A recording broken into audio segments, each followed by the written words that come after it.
घोषणा की है, जो ये महत्वपूर्ण घोषणाएं हैं सर उसे की पूरी तैयारी हो गई है हमारे प्रदेश के अंदर। मैं माननीय प्रधानमंत्री जी का धन्यवाद करना चाहता हूं कि हमको 3 कार्यक्रम G20 के मिले हैं और सबसे पहला कार्यक्रम हमारा अभी रामनगर में ही होने वाला है, इसी मार्च माह में संपन्न होगा। उसके लिए सारी तैयारियां जो घोषणा स्वागत करेंगे जिलाध्यक्ष श्री प्रताप बिष्ट जी। भारत के लोगों को समझने का कार्य करते हैं।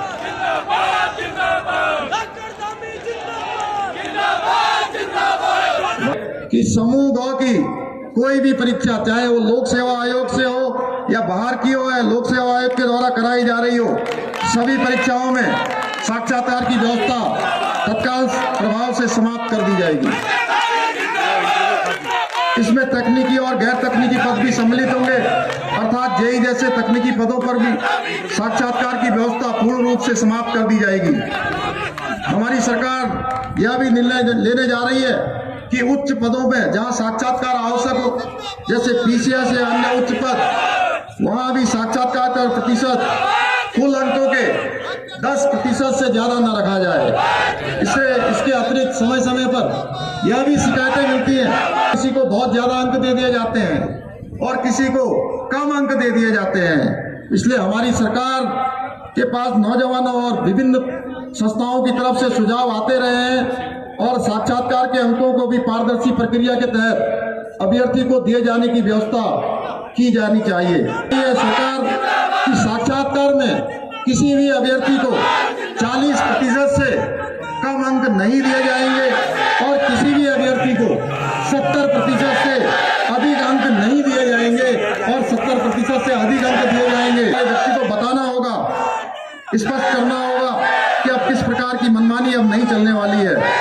प्रतियोगी परीक्षाओं की पारदर्शी बनाने के भविष्य में जो भी सुझाव आएंगे, हमारी सरकार आवश्यकता अनुसार उसे सुखीजा जी से निवेदन करूंगा कि पूछ देकर स्वागत करें। विपक्ष ने अपनी जमीन निकालने का प्रयास तो किया, लेकिन इस कार्य में भी वो पूरी तरह विफल हो गए। इसलिए मैं विपक्ष के लोगों से कहना चाहूंगा कि अब भारत जोड़ो नहीं, अब भारत जोड़ो नहीं। बताइए, जोर से बताइए, आप भरोसा करेंगे क्या? मैं पूछना चाहता हूं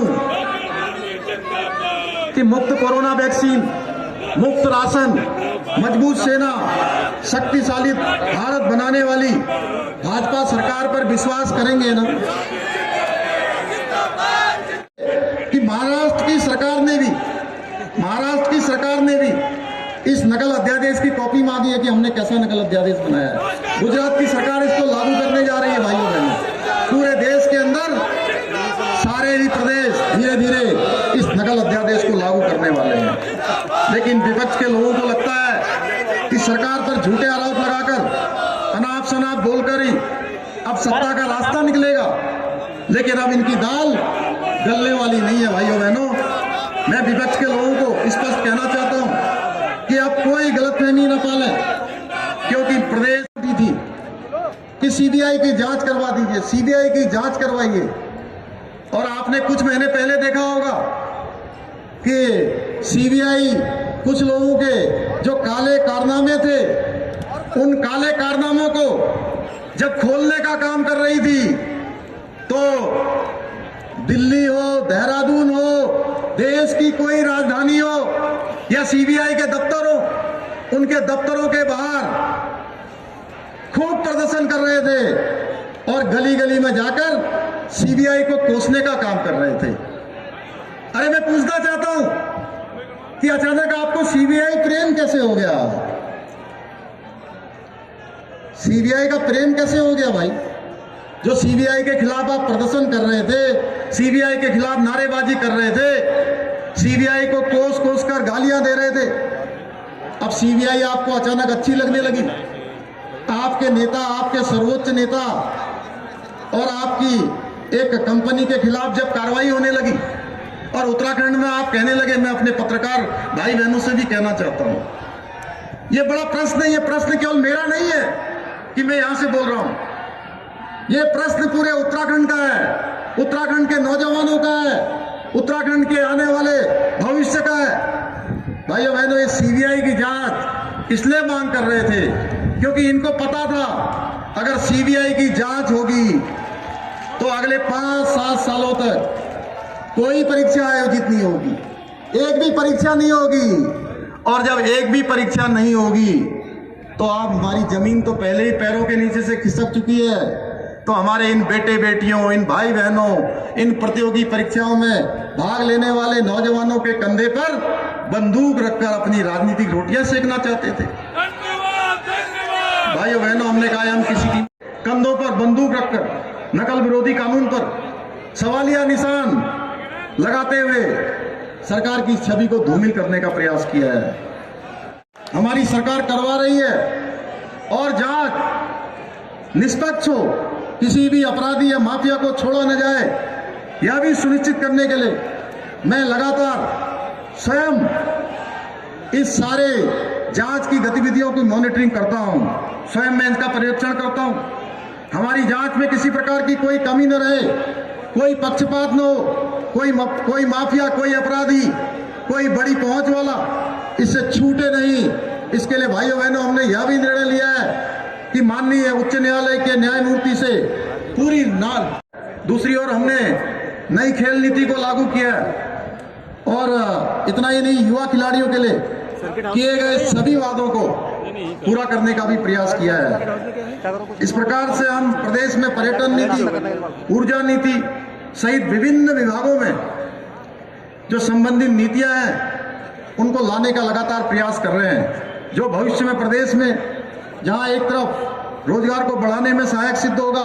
मैंने हम पूछना चाहते हैं, इतने दिनों इनकी भी सरकार रही, क्या ये जांच इनको नहीं करानी चाहिए थी क्या?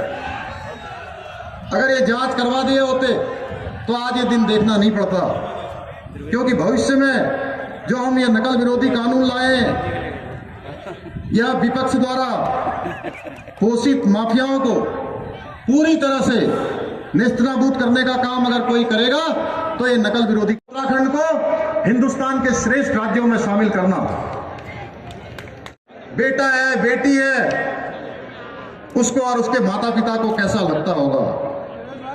भाइयों बहनों, आपके हिस्से की सफलता, जिसके लिए आपने दिन रात प्रयास किया है, कोई और लाभ न उठा सके, इसके लिए कड़े से कड़े कानून को बनाने के लिए हमने संकल्प लिया, गिरवान से पकड़कर घसीटते हुए जेल की कोठरी के अंदर ले जाने का काम ये नकल विरोधी कानून करेगा। किसी भी भाई बहन के साथ जो परीक्षाओं की तैयारियां कर रहे हैं, उनके साथ अब भविष्य में किसी भी प्रकार का कोई खिलवाड़ नहीं होने दिया जाएगा।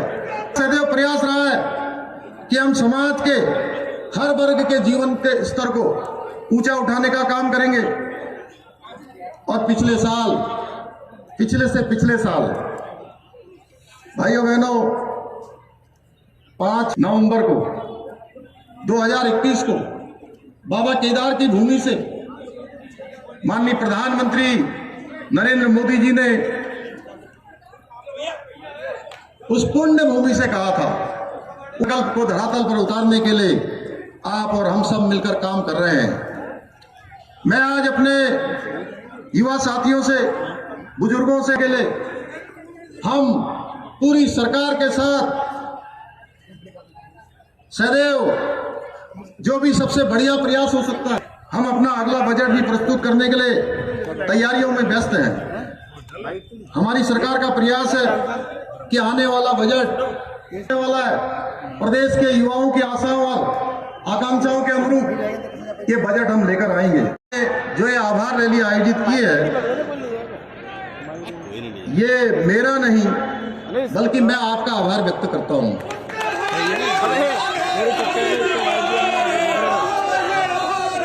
क्योंकि आपके द्वारा दी गई ऊर्जा और समर्थन के कारण ही हम नकल विरोधी कानून जैसे कड़े कानून को लागू करने में सक्षम हो पाए हैं। मेरे युवा साथियों, मैं आप सबको बताना चाहता हूं कि मैं भी एक सामान्य परिवार में पला बड़ा हूं। एक सैनिक पुत्र होने के नाते किसको कितने संघर्षों का सामना करना पड़ता है, यह मैं भली भांति जानता हूं। भाइयों बहनों, मेरे माता पिता भी अन्य माता पिता की तरह अच्छी नौकरी में मुझे देखना चाहते हैं। अंदर है उससे कहीं दुगनी तिगुनी संख्या इस मैदान के चारों ओर घूम रही है। इतनी बड़ी संख्या में आप सबके यहां पधारने पर मैं अपनी तरफ से आप सबका स्वागत एवं अभिनंदन करना चाहता हूं। भाइयों बहनों, सर्वप्रथम मैं नकल विरोधी कानून पारित होने पर उत्तराखंड की समस्त देवतुल्य जनता को हार्दिक बधाई देना चाहता हूं। मेरे युवा भाई बहनों, कुमाऊं के प्रवेश द्वार हल्द्वानी में आज आपके द्वारा जिस प्रकार से यहां पर भव्य स्वागत इस आभार रैली में शामिल होकर जो आप सबने ऊर्जा का, उत्साह का और अपना समर्थन और आशीर्वाद दिया है, मैं अभिभूत हूं। और मुझे याद आ रहे हैं अपने वो दिन जब मैं भी आप सबकी तरह ही युवा मोर्चा का कार्यकर्ता था, युवा मोर्चा में काम करता था। आज जिला पंचायत की अध्यक्ष बहन श्रीमती बेला तोलिया जी, यहाँ के जिला महामंत्री नैनीताल नवीन भट्ट जी, रंजन बरगली जी, युवा मोर्चा के प्रदेश के महामंत्री और इस आभार रैली के संचालन का जो दायित्व निभा रहे हैं भाई रविंद्र पाल जी की सुसंस्कृत हैं, आप पढ़े लिखे हैं, आप संगठन के अनुरूप चलते हैं, आप अनुशासन को। और क्या कहा आपसे, उठो जागो और तब तक नहीं रुको जब तक लक्ष्य की प्राप्ति नहीं हो जाती है। अभी लक्ष्य की प्राप्ति हमको करनी है। देश बनते हैं और भारतीय जितनी भी प्रशासनिक सेवाएं हैं, कोई नकल करके पास नहीं होता है, बल्कि अकल से बनते हैं।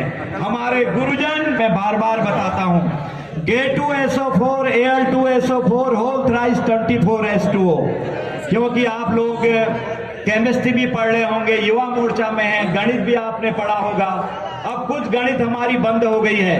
पहले से ये था कि फट से बता देते थे 10 ढाम 25, 1 पौवा पौवा, 2 पौवा आधा, 3 पौवा सवा 3, सब 4 पौवा 1, इस तरह से हम बोलते थे। 1 ढाम ढाम, 2 ढाम 5, 3 ढाम 7.5, 4 ढाम 10, 5 ढाम 5 को 2.5 से गुणा करो, याद होता था। और यो निकालते थे उस समय, नकल नहीं होती थी, बल्कि ऐसे सूत्र थे, गुरुजन ऐसे पढ़ाते थे। हमारे जितने भी ऋषि मुनियों के